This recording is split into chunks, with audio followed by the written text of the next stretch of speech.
It was a typical Sunday, somewhere, AD, and I was once again on the verge toward epic greatness. But I had to collect all the pieces necessary to complete my task. I was once told that the first born son to break the womb was always the chosen one. I traveled back in time to witness the true events that would set up our future, a future of strange events, where you find out that everything ever known was a lie. A future where downside is up and upside is down. If you're hearing the sound of my voice, this is a warning. One time for your mind.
Welcome back to the finale of season 2 of One Time for Your Mind. I'm your host, T. Tate. Today's episode is being brought to you by Wireless X and Mama's Sugar Shack.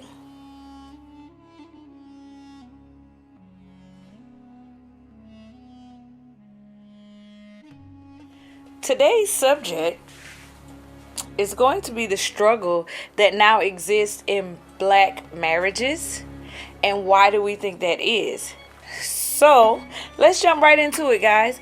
So I received a quote. It was some statistics based on what's going on in the world currently today. It says that black men are currently at a power struggle with black women. Asian and Hispanic women are taught to give men the utmost respect. Black women are being conditioned to act like men.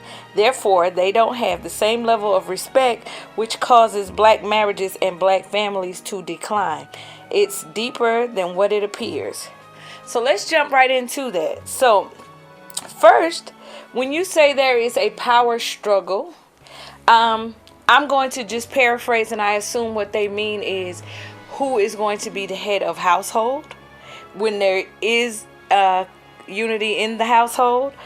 And then maybe down here where it says that Asian and Hispanic women are taught to give their men the utmost respect, I don't think they meant to leave black women out of that, but they did. We are taught to respect the man in the house, i.e. you get situations like the biggest piece of chicken is for your dad. Don't touch his chicken, right? So those are the type of things that I was taught growing up. So we knew very clearly who the head of the household was. But the struggle, let's talk about where that struggle came from. and then we'll get into the conditioning part of it. So the struggle came from when they separated the household. They took the man out of the house in the efforts to divide the black family, and they moved all of the women into and children into different type of housing units. And they said, we'll continue to give you food stamps. We'll continue to give you low rate housing if you keep this house just for you and your children, no men included, right? So that was the first division. And then as a result of that, while they were doing that, I'm sorry, let me back up. So before they separated the household, they would not give black men jobs, right? The black women were receiving jobs, decent paying jobs, and they were not giving black men jobs. So now you don't feel like you have a purpose in the household. Now this once strong force in the household, this once strong head of house, does not feel like he is providing for his family as he once was, and now this woman is providing. So now you are angry because you are out of work, you don't feel needed or useful. So what do? You lash out on the person that is closest to you, being a black woman. So they were already feuding inside of the house. And then the government decided, hey, we're going to give you low budget housing. We'll give you food stamps. We'll give you a check every month. If you just take it for you and your kids, he has to go. And because now this black man has low self-esteem because he's not able to do the things that men were taught they were to do for their families, now he's out of the house, and the woman is angry because she doesn't understand that they're playing on the psyche of the man. What she sees is he's not trying. And what she's doing is working twice as hard because now she got to be the mama and the provider. And your children see that. So when their children was seeing that, my mom's the strong one, my mom takes care of us, we don't know where my dad is. And then during that same time where they had put him out the house and they did not allow him to become gainfully employed, you introduce crack cocaine into the neighborhoods. And in doing so, now he's already at a pitiful state. His mind is already at, I can't be useful. I'm not doing what I'm supposed to do. I don't deserve to be in a household with my babies. I don't deserve to be there and provide and have this woman look up to me because I'm not doing anything worth looking up. So then they go, forget it. I might as well get high. So now you got more of our black men out here in these streets either selling dope or using dope, or in some situations, both. Okay? So that's the 80s. That's what we're seeing. That's what was going on. You got women who are working 2 and 3 jobs, trying to take care of their kids. Their dad sporadically showing up, going away whenever he wanted to, not being who he was supposed to be in the household, not because of something that the black woman did, because she did not create the rules of housing. She did not create the rules of how she could receive food stamps. But what did you expect her to do when you have to feed your babies? So she did what she felt like was best for the family at the time. And I know of some people who grew up in that era who stated they suggested to the woman, get that assistance. Just take care of you and my babies. And as soon as I can do what I need to do, I'll be right back in the house helping you. Right? But over time, life happens. Addictions happen. Getting shot, put in jail, those type of things. Now we see a decline in what was a strong black force. Now you see a decline in it because it first messed with his self-esteem. You took him out of the house. And while you were doing that, what are you doing? Promoting the black woman. So now she's getting more jobs, better jobs, and he can't even get a job. So, of course, who are you going to resent? The person you are closest with. So you feel like she thinks she better than you. And she, in her own way, is pitying where you are at this state. And no man wants a woman to pity him. So you stay away because you don't want her to pity you. You want your kids to see you in that light. Then you have to lash out. So now you got to justify why you out here. You say, oh, she put me out. She wanted to be in a white man's house. She didn't want to make nothing with me. You know, white man call her, tell her to go do something. She do this. If I ask her to do something, she don't do it. You going down here to these white people's jobs. This is how you are behaving. But when you come home, you don't want to listen to what I say. Very odd situation to be in. Very odd. I could see how that could create tension in a household. And at this point in 2020, you see our black men still trying to get back to the status of where they were before COINTELPRO brought in the specialist. Francis Cress Wilson wrote about it when they separated our families through housing and food stamps, right? And drugs. So then another part of this comment said that black women are being conditioned to act like men. Here's what's going on. If you have mouths to feed, somebody got to feed them. Whether I stay at home and be Susie Homemaker and you bring home the bacon, so to speak, these babies have to get fed.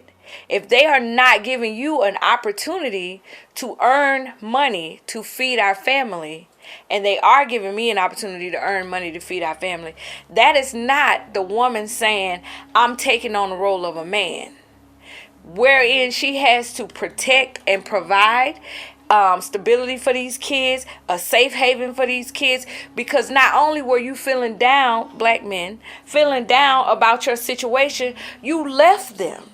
You left them. I understand what the government said to do, but you left them there unprotected.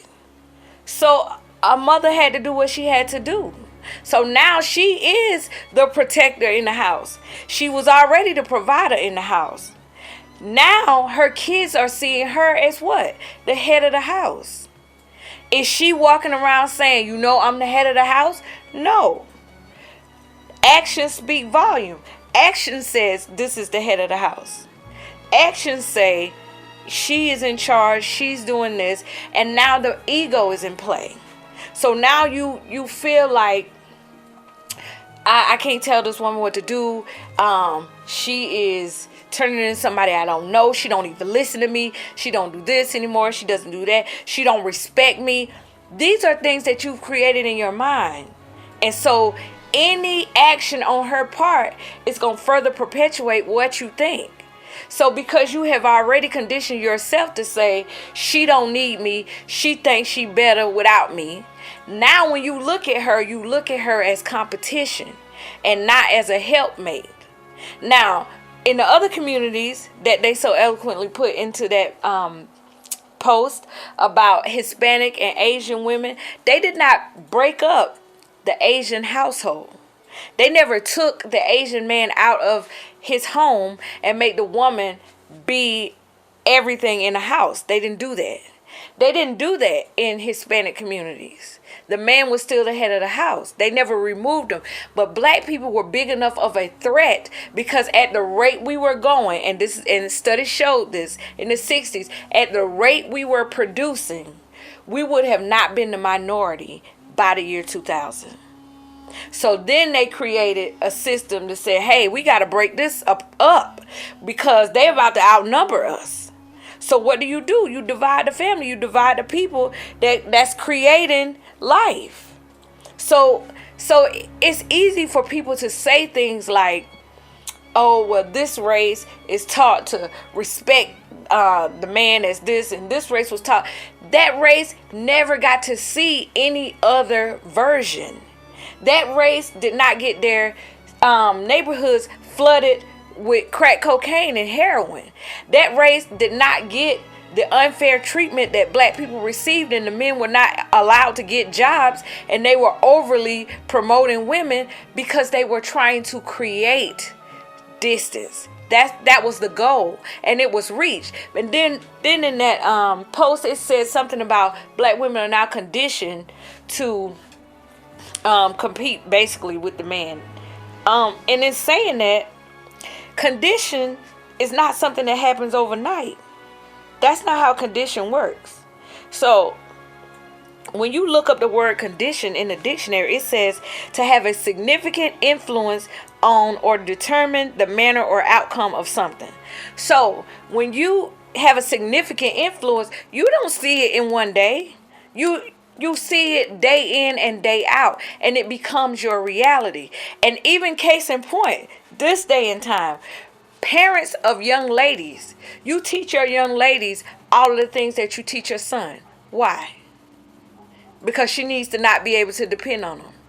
And that's in a black family. I'm not speaking about any other race. In a black family, you teach your daughter to cut the grass. You teach your daughter how to maintain a car. You teach your daughter how to balance the bills, how to go out here and get a job, save money. You know why you teach her all of those things? Because you are preparing her for a life without a black man.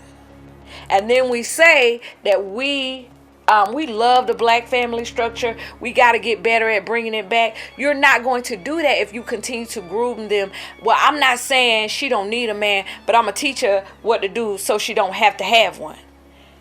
No other race teaches their girls how to not to need the opposite sex. They know that you are needed. They teach them. You grow up. You can get a good job, and that's nice. You meet a nice man, y'all settle down, y'all make kids, you have a family. That's what the other races teach. They teach that. But in black culture now, in 2020, all these years later, we are still teaching our girls to be everything. And then we're looking at statistics like, this is ridiculous. Our black women don't want to listen to our black men. Our black women don't do this. You taught her that. It's conditioning. That means day in and day out, certain roles are to be played in the house. If you get married and the minute you feel like your spouse makes more than you or is better at some area than you, and you cut them down to the children, you cut them down to other people, you're telling them, you are conditioning people to understand that y'all are not a team. That's what you're doing. So it is deeper than what he's saying, but it's perpetuated every day. Look at the TV shows you see. You see Family Guy, okay? And then the spinoff of Family Guy with the black guy. I can't think of the name of the show, but okay, Family Guy, Lois is married with this man and they have children together, her and him. They got 3 kids. The spinoff, this guy married a woman who already had 2 kids. Why would you not create something more family oriented if you wanted to help sustain families? Why does the black woman have to be a single mother? And then you introduce a man to her like she went backwards in life and had kids and then decided, hey, y'all need a daddy. But every situation you have the white woman and the white man married in the same house with their children. It's in everything. It was rare. That's why shows like the Cosbys was so great to black people, because it was the first depiction of a show where there was 2 successful parents in the house. The man was the head of the house. The woman listened to her man. She respected her man, and the children respected them both. It was probably one of the longest black sitcoms on air. Okay? So, because it was amazing to us. It was amazing to black people to see something like that, because we don't get to see that. We get to see single mom making it on her own, doing what she had to do for her babies. Numerous movies show where the woman comes out victorious by herself because she don't need no man. She's black. When you see movies about white people, she find a man, she fall in love. Or if the white woman is single and she has kids, it's because her husband died in the war or he was sick and she's widowed. It's never like, oh, he just didn't want us. You see, I mean, and they are coming around now. You starting to see different types of spinoffs or things like that. But you did not see that in the black television. You didn't. You got to see Uncle Phil and Vivian were married. But what? Will Smith's real mama was single. The daddy was a Rolling Stone. And he had to go live with the one stable family they had so he could get an education. Then they had another aunt on the show. She was extremely opinionated, and her husband was quote unquote henpecked. Those are not very good role models for people to look at and go, this is an example of a great black unit. So your kids see that. Your young girls see that. Your young girls are being taught to be self-sufficient. We teach black girls to be self-sufficient. in every way. And then we wonder why they don't know how to submit. Because we did not teach them hierarchy. They did not learn it. They didn't see it on TV. They didn't have any examples, whether in the home, on the radio, on the television, on the internet. They had very little examples of what they should aspire to be. So when you say, oh, well, they're not taught this, it's because subconsciously we're teaching them everything but that. So yes, these other races, they do respect their men differently. Does not mean that black women do not respect their men. Does not mean that black women want to be the man. But we teach them to be it. We taught our kids to do it. You were taught as kids to do it. I don't make no exceptions. I teach the boys the same as I teach the girls. Girls got to be able to do the same thing the boys got to do. You're breeding competition. You're breeding competition. Because you're not saying, like, everybody should learn to cook. Everybody should learn to wash clothes. Everybody should learn to change their tire. Say that because if you're going to be an adult, you need to know how to do these things.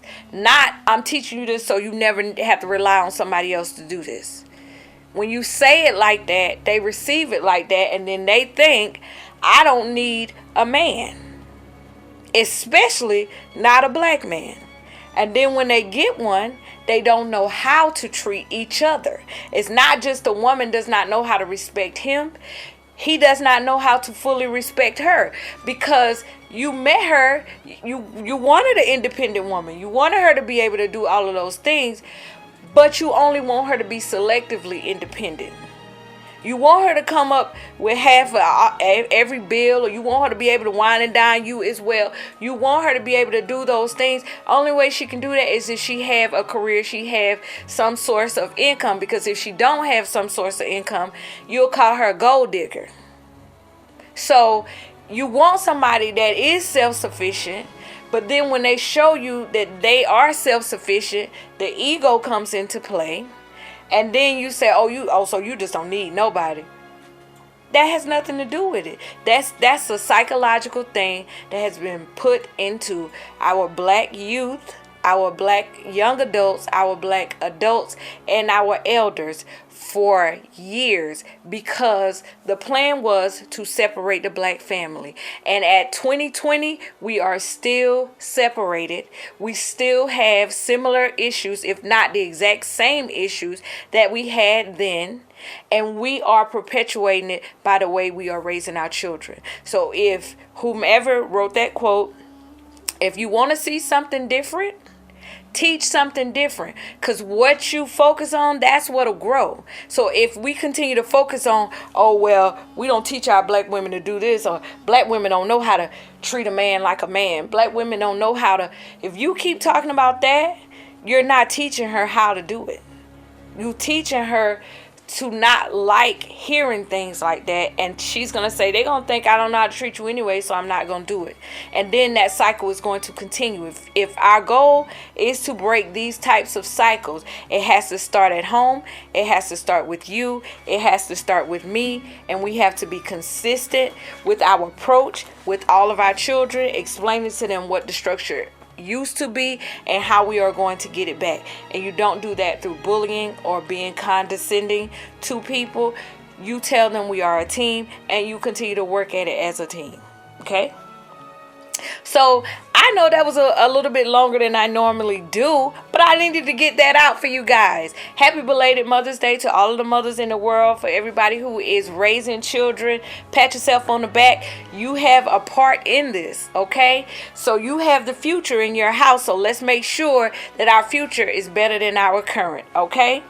Well, that's all I got for you guys. 1 time for your mind, 2 times for the grind. We've come to a conjunction in time where people just have to be informed. One time. One